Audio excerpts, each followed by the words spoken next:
Yeah, we're also following a major development in the auto industry this morning. Guaranteed to have investors talking. Anthony Esposito is founder and CEO of Island Capital Investment, and Joel Griffith is an economic research fellow at the Heritage Foundation. Good morning to you both. Good morning. So we're talking about Honda and Nissan here. These are two giants in the auto world. Both Japanese automakers have been struggling a bit in recent years. So apparently they're working on a deal to try to merge the two to compete with China's electric vehicle giant BYD. Anthony, I'll start with you. What does that mean for the future of these two companies? And for someone who already owns a Honda or a Nissan, we're talking about millions of people out there. Well, for the future of the two companies, it's a competitive environment. We're seeing sales fall globally, not just in China, for both Honda and Nissan. We see Honda with a share buyback to try and increase their PE ratio, become more attractive to investors. Both companies need to compete. It's a very competitive landscape. It's a very competitive industry. So the merger could potentially help them boost sales in China, particularly in the EV space. But overall, the industry is definitely under pressure, and we're seeing that globally. So for them to merge, they'll be the number 3 behind Toyota and Volkswagen globally. So that'll be good, just economies of scale and kind of streamlining production. But they're definitely going to be struggling. For current owners of Hondas and Nissans, I don't think it means much. We see a lot of people kind of going to the auto stores and buying used parts to try and keep their older vehicles moving, which is part of the problem. And I think that'll still be in place for them. But for new car sales, it could put them in a little bit more of a competitive space, but there is an uphill climb for sure.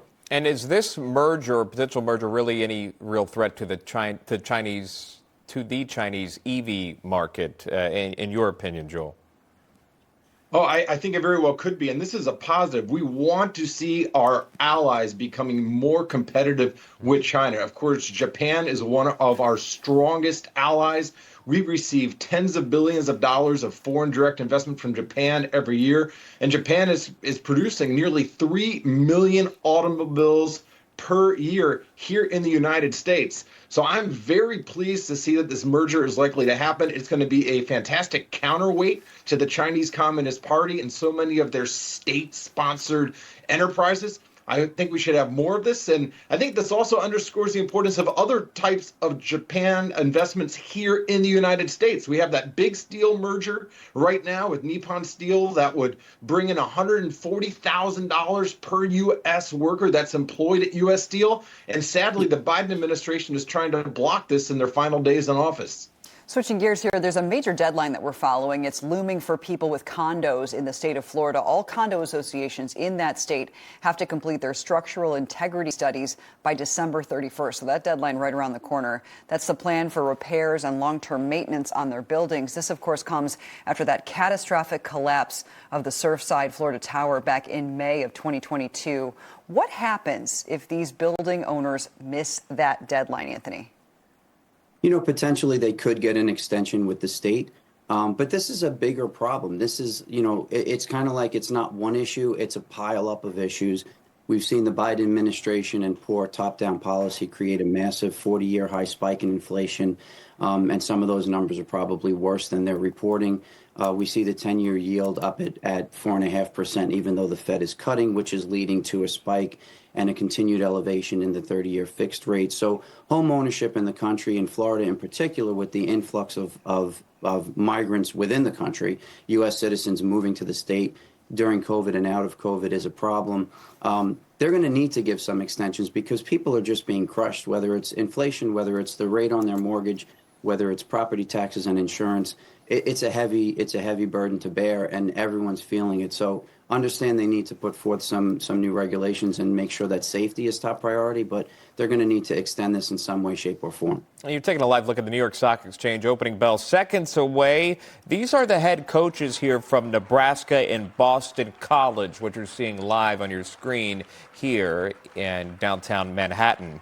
They are there for the big Pinstripe Bowl that is set to be played at Yankee Stadium as the ringing of the bell happens now. The futures were down. The Dow was flat yesterday, about 29 points. Watching the markets today.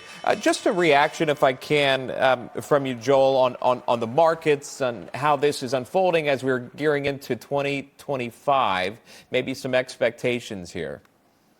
A lot of us that have been saving for retirement, we have been very pleased over the course of the last year with the stock market surging. But there are some pitfalls coming up in the next year. We still have a federal government that is bloated, and a lot of the capital that could be funding new business ventures is actually going to purchase U.S. government debt. That's a big problem. Second of all, we have the threat of tariffs that are being promised by the incoming administration. Those tariffs would create a lot of additional heartache for American families if they were to go into effect. It could cause the price of goods that we're purchasing, furniture, food, clothing, to increase by more than $500 per family per year. So there's a lot of concerns out there. And to your point about the Florida housing market, tell you what, if you look at those condo prices, if it's a 30-year-old plus condo in Florida, those prices have dropped by 20% over the past year because there's a fear of massive assessments that are going to be levied on the condos for much needed repairs. Yeah, a lot of people already seeing those. That's right. Samsung could be about to change the game, or at least they're hoping to, on the smartphone market, right? The new Galaxy S25 Slim is set to directly compete with Apple's ultra-thin iPhone. We're going back and forth with the sizes of these phones, right, year by year. It also has a brand new camera that could reshape how we take photos with smartphones, something called periscope zoom. Anthony, do you think that this competition between Apple and these Androids is going to change at all?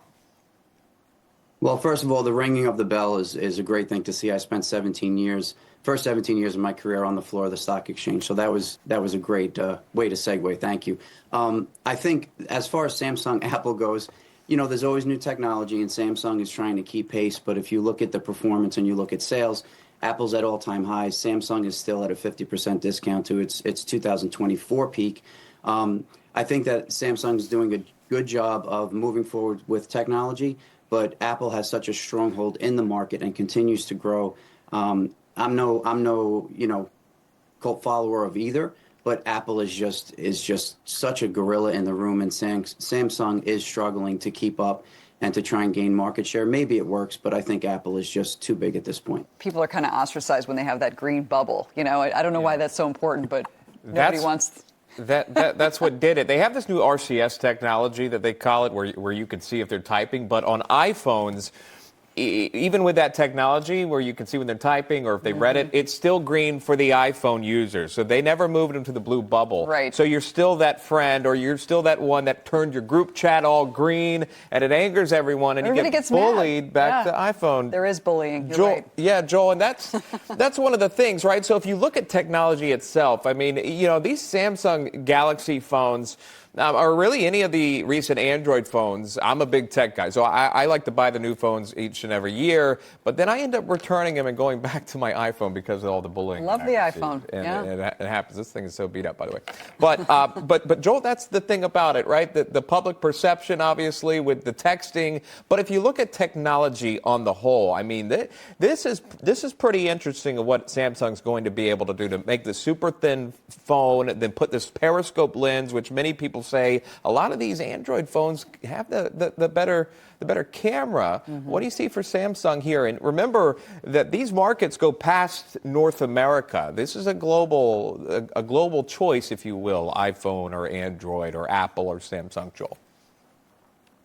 Yeah, and that's one of the big opportunities here for Samsung is, as you mentioned, a large part of the world, they're still beginning to adopt a smartphone. So the price point for this is estimated to be around $800. For somebody like myself, who's been a very loyal iPhone user, I think for the better part of a decade now, it's going to be honestly tough for me to try out a new piece of equipment.